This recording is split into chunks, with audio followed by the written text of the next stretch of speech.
Puss in Boots. Once upon a time, there lived an early miller with 3 sons. When the miller died, he left his beloved cat to his youngest son. The boy did not believe that the cat would be of any use to him, but the cat said, "Give me a sack and a pair of boots, and I shall bring you luck. You may call me Puss in Boots." Early the next day, was strode out of the mill house carrying a sack and wearing a fine pair of boots. Puss filled his sack with lettuce. When the rabbit saw the lettuce in the sack, he crept in, and Puss closed the sack tight. Off he ran to the king's castle to give him the special gift.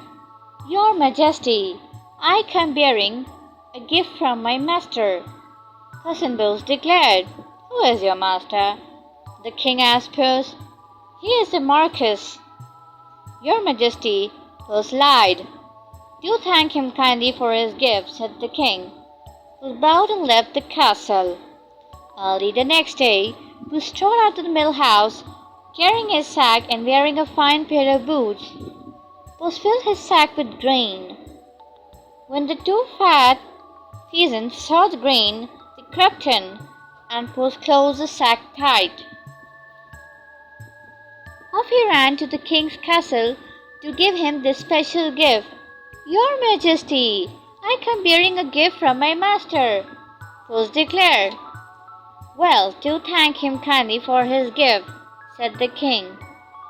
Puss bowed and left the castle. One day, Puss and the miller's son went down to the river. Puss saw the king riding in his carriage with his daughter.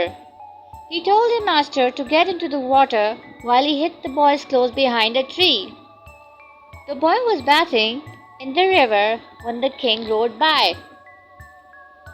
"Help!" Puss cried out. "The Marquis is drowning, and someone has stolen his clothes." The king jumped out of his carriage to save the boy. "Now come along with me," the king said. The boy climbed into the carriage beside the king's beautiful daughter, and they set off. Puss ran ahead to a castle belonging to an Augury. "Tell the king that this castle belongs to the Marquis," ordered Puss in Boots, "or you shall be locked up."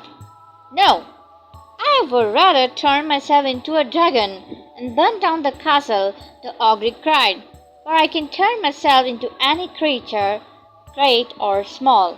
"Can you turn yourself into a lion?" asked Puss. "Yes," said the Augury, and he turned into a mighty lion. "Into a mouse?" asked Puss. "Yes," said the Augury, and he turned into a tiny mouse. Puss jumped upon him and ate him whole.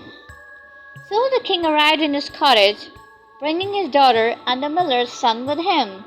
They made a handsome young couple, and the king was impressed by the charming boy.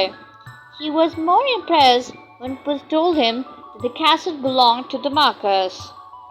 The miller's son was glad that Puss had brought him good fortune, and he asked the king's daughter to marry him. They all lived happily ever after in the Augury's castle, and Puss, who never caught another creature, always wore his fine pair of boots.